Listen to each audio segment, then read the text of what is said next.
ओम शांति। आज 21 नवंबर 2020 की साकार मुरली।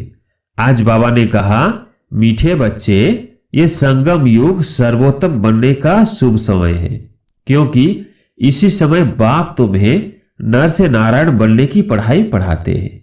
प्रश्न, तुम बच्चों के पास ऐसी कौन सी नॉलेज है जिसके कारण तुम किसी भी हालत में रो नहीं सकते? उत्तर, तुम्हारे पास इस बने बनाए ड्रामा की नॉलेज है। तुम जानते हो इसमें हर आत्मा का अपना पार्ट है। बाप हमें सुख का बरसा दे रहे हैं, फिर हम रो कैसे सकते? परवाह थी पार ब्रह्म में रहने वाले की, वो मिल गया, बाकी क्या चाहिए? बख्तावर बच्चे कभी रोते नहीं। ओम शांति। रूहानी बाप बैठ बच्चों को एक बात समझाते हैं। चित्रों में भी ऐसे लिखना है कि त्रिमूर्ति शिव बाबा बच्चों प्रति समझाते हैं। तुम भी किसको समझाते हो तो तुम आत्मा कहेंगे शिव बाबा ऐसे कहते हैं, यह बाप भी कहेंगे बाबा तुमको समझाते हैं। यह मनुष्य को नहीं समझाते हैं, लेकिन परमात्मा आत्माओं को समझाते हैं या आत्मा आत्मा को समझाती है।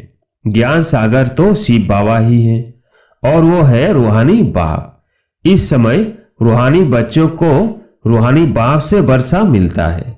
जिस्मानी अहंकार यहां छोड़ना पड़ता है। इस समय तुमको देही अभिमानी बन बाप को याद करना है। कर्म भी भल करो, धंधा दौरी आदि भल चलाते रहो। बाकी जितना समय मिले अपने को आत्मा समझ बाप को याद करेंगे तो विकर्म विनाश होंगे। तुम जानते हो शिव बाबा इसमें आया हुआ है। वह सत्य है, चैतन्य है, सच्चित आनंद स्वरूप कहते हैं। ब्रह्मा विष्णु शंकर अथवा कोई भी मनुष्य मात्र की यह महिमा नहीं है। ऊंच से ऊंच भगवान एक ही है, वो है सुप्रीम सोल। यह ज्ञान भी तुमको सिर्फ इस समय है, फिर कभी मिलना नहीं है। हर 5000 वर्ष बाद बाप आते हैं तुमको आत्म अभिमानी बनाए बाप को याद कराने, जिससे तुम तमो प्रधान से शतो प्रधान बनते हो। और कोई उपाय नहीं। भल मनुष्य पुकारते भी हैं, हे पतित पावन आओ, परंतु अर्थ नहीं समझते। पतित पावन सीताराम कहे तो भी ठीक है। तुम सब सीताएं अथवा भक्तियां हो, वो है एक राम भगवान। तुम भक्तों को फल चाहिए भगवान द्वारा, मुक्ति व जीवन मुक्ति, यह है फल। मुक्ति जीवन मुक्ति का दाता वो एक ही बाप है। ड्रामा में ऊंच से ऊंच पाठ वाले भी होते हैं तो नीचे पाठ वाले भी होते हैं। यह बेहद का ड्रामा है, इसको और कोई समझ न सके। तुम इस समय तमो प्रधान कनिष्ठ से सतो प्रधान पुरुषोत्तम बन रहे हो। सतो प्रधान को ही सर्वोत्तम कहा जाता है। इस समय तुम सर्वोत्तम नहीं हो, बाप तुमको सर्वोत्तम बनाते हैं। यह ड्रामा का चक्र कैसे फिरता रहता है इसको कोई भी नहीं जानते। कलयुग, संगम युग, फिर होता है सतयुग। पुरानी को नई कौन बनाएंगे? बाप बिगर कोई बना न सके। बाप ही संगम पर आकर पढ़ाते हैं। बाप न सतयुग में आते हैं न कलयुग में आते हैं। बाप कहते हैं मेरा पाठ ही संगम पर है, इसलिए संगम युग कल्याणकारी युग कहा जाता है। यह है ऑस्पिशियस, बहुत उच्च शुभ समय संगम युग, जबकि बाप आकर तुम बच्चों को नर से नारायण बनाते हैं। मनुष्य तो मनुष्य ही है, परंतु दैवी गुण वाले बन जाते हैं। उनको कहा जाता है आदि सनातन देवी देवता धर्म। बाप कहते हैं मैं यह धर्म स्थापना करता हूं, इसके लिए पवित्र जरूर बनना पड़ेगा। पतित पावन एक ही बाप है, बाकी सब है ब्राइड्स। भक्तियां पतित पावन सीताराम कहना भी ठीक है, परंतु पिछाड़ी में जो फिर रघुपति राघव राजा राम कह देते वो रॉन्ग हो जाता। मनुष्य बिगर अर्थ जो आता है सो बोलते रहते हैं, धूल लगाते रहते हैं। तुम जानते हो चंद्रवंशी धर्म भी अब स्थापन हो रहा है। बाप आकर ब्राह्मण कुल स्थापन करते हैं। इनको डिनास्टी नहीं कहेंगे, यह परिवार है। यहाँ न तुम पांडवों की न कौरवों की राजाई है। गीता जिसने पढ़ी होगी उनको यह बातें जल्दी समझ में आएंगी। यह भी है गीता। कौन सुनाते हैं? भगवान। तुम बच्चों को पहले पहले तो यह समझानी देनी है कि गीता का भगवान कौन। वह कहते हैं कृष्ण भगवानुवाच। अब कृष्ण तो होगा सतयुग में। उनमें जो आत्मा है वह तो अविनाशी है। शरीर का ही नाम बदलता है, आत्मा का कभी नाम नहीं बदलता। श्री कृष्ण की आत्मा का शरीर सतयुग में ही होता है। नंबर 1 में वही जाता है। लक्ष्मी नारायण नंबर 1, फिर है सेकंड, थर्ड। तो उनके मार्क्स भी इतने कम होंगे। यह माला बनती है ना, बाप ने समझाया है। रुंड माला भी होती है और रुद्र माला भी होती है। विष्णु के गले में रुंड माला दिखाते हैं। तुम बच्चे विष्णुपुरी के मालिक बनते हो नंबर 1। तो तुम जैसे विष्णु के गले का हार बनते हो। पहले पहले शिव के गले का हार बनते हो। उनको रुद्र माला कहा जाता है जो जपते हैं। माला पूजी नहीं जाती, सिमरी जाती है। माला का दाना वही बनते हैं जो विष्णुपुरी की राजधानी में नंबर 1 आते हैं। माला में सबसे पहले होता है फूल, फिर युगल दाना। प्रवृत्ति मार्ग है ना, प्रवृत्ति मार्ग शुरू होता है ब्रह्मा सरस्वती और बच्चों से। यही फिर देवता बनते हैं। लक्ष्मी नारायण है फर्स्ट, ऊपर में है फूल शिव बाबा। माला फेर फेर कर पिछाड़ी में फूल को माथा टेकते हैं। शिव बाबा फूल है जो पुनर्जन्म में नहीं आते हैं, इनमें प्रवेश करते हैं। वही तुमको समझाते हैं। इनकी आत्मा तो अपनी है, वो अपना शरीर निर्वाह करती है। उनका काम है सिर्फ ज्ञान देना। जैसे कोई की स्त्री व बाप आदि मरता है तो उनकी आत्मा को ब्राह्मण के तन में बुलाते हैं। आगे आती थी, अब वो कोई शरीर छोड़कर तो नहीं आती है। यह ड्रामा में पहले से ही नूद है।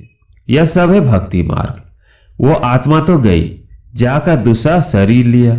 तुम बच्चों को अब यह सारा ज्ञान मिल रहा है, इसलिए कोई मरता है तो भी तुमको कोई चिंता नहीं। अम्मा मरे तो भी हलवा खाना। शांता बहन का मिसाल।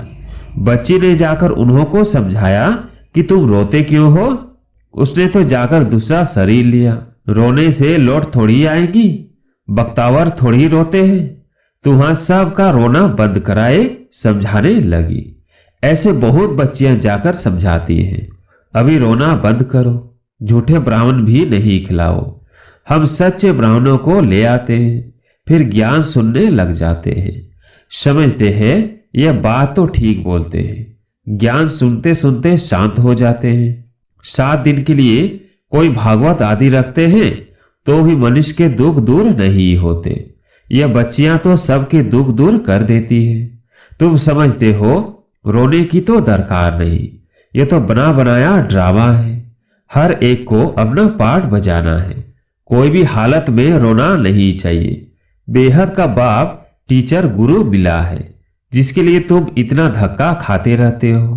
पार ब्रह्म में रहने वाला परम पिता परमात्मा मिल गया तो बाकी क्या चाहिए। बाप देते ही है सुख का वर्षा। तुम बाप को भूल जाते हो तब रोना पड़ता है। बाप को याद करेंगे तब खुशी होगी। ओहो, हम तो विश्व के मालिक बनते हैं। फिर 21 पीढ़ी कभी रोएंगे नहीं। 21 पीढ़ी अर्थात पूरा बुढ़ापे तक अकाले मृत्यु नहीं होती है। तो अंदर में कितनी गुप्त खुशी रहनी चाहिए। तुम जानते हो हम माया पर जीत पाकर जगत जीत बनेंगे। हथियार आदि की कोई बात नहीं। तुम हो शिव शक्तियां। तुम्हारे पास है ज्ञान कटारी, ज्ञान वाणी।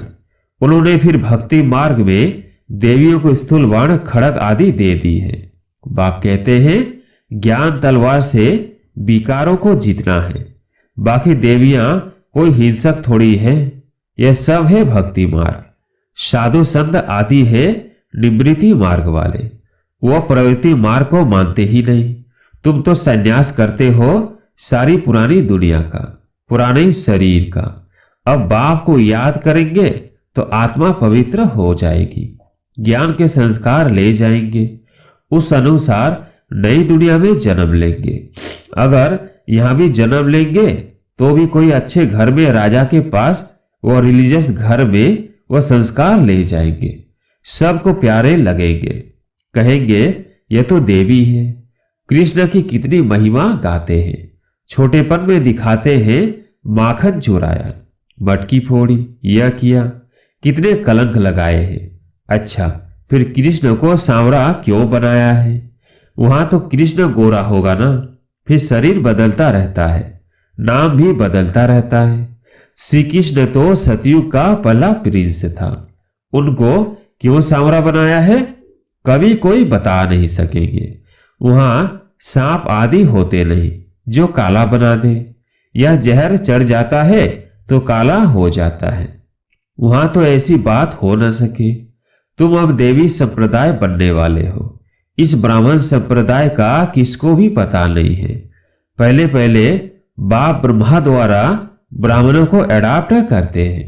प्रजापिता है तो उनकी प्रजा भी ढेर की ढेर है। ब्रह्मा की बेटी सरस्वती कहते हैं, स्त्री की बात ही नहीं। इनमें बाप प्रवेश कर कहते हैं तुम हमारे बच्चे हो। मैंने इनका नाम ब्रह्मा रखा है।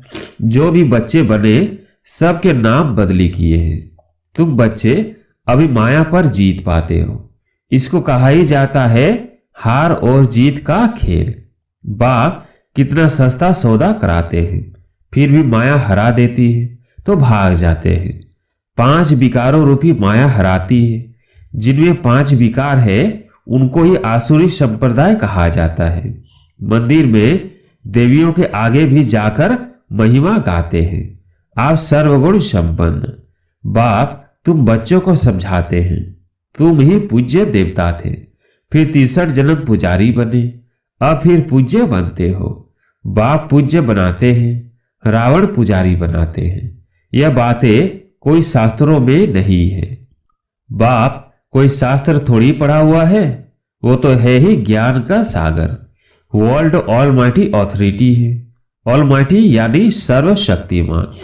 बाप कहते हैं सभी वेदों शास्त्रों आदि को जानता हूं, यह सब है भक्ति मार्ग की सामग्री। मैं इन सब बातों को जानता हूं। द्वापर से ही तुम पुजारी बनते हो। सतयुग त्रेता में तो पूजा होती नहीं, वह है पूज्य घराना, फिर होता है पुजारी घराना। इस समय सब पुजारी है। यह बातें कोई को मालूम नहीं है। बाप ही आकर 84 जन्मों की कहानी बताते हैं। पूज्य पुजारी यह तुम्हारे ऊपर ही सारा खेल रहता है। हिंदू धर्म कह देते हैं, वास्तव में तो भारत में आदि सनातन देवी देवता धर्म था, न कि हिंदू।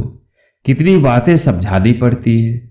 यह पढ़ाई है भी सेकेंड की, फिर भी कितना समय लग जाता है। कहते हैं सागर को स्याही बनाओ, सारा जंगल कलम बनाओ, तो भी पूरा हो न सके। अंत तक तुमको ज्ञान सुनाता रहूंगा। तुम इनका किताब कितना बनाएंगे। शुरू में भी बाबा सवेरे सवेरे उठकर लिखते थे, फिर मम्मा सुनाती थी। तब से लेकर छपता ही आता है। कितने कागज खलास हुई होंगे।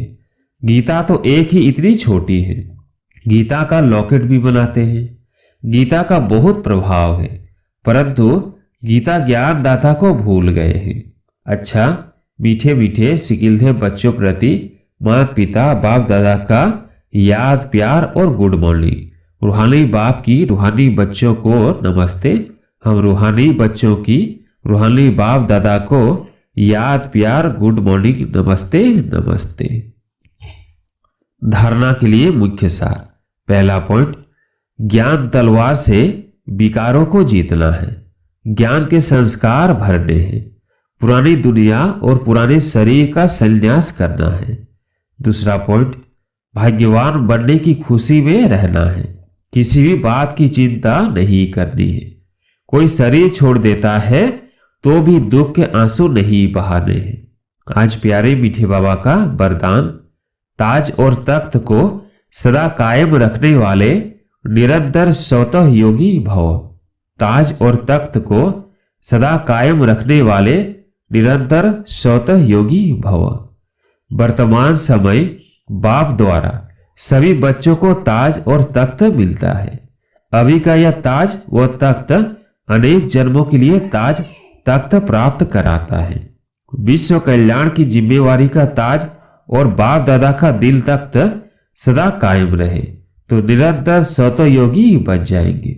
उन्हें किसी भी प्रकार की मेहनत करने की बात नहीं, क्योंकि एक तो संबंध समीप का है, दूसरा प्राप्ति अखूट है।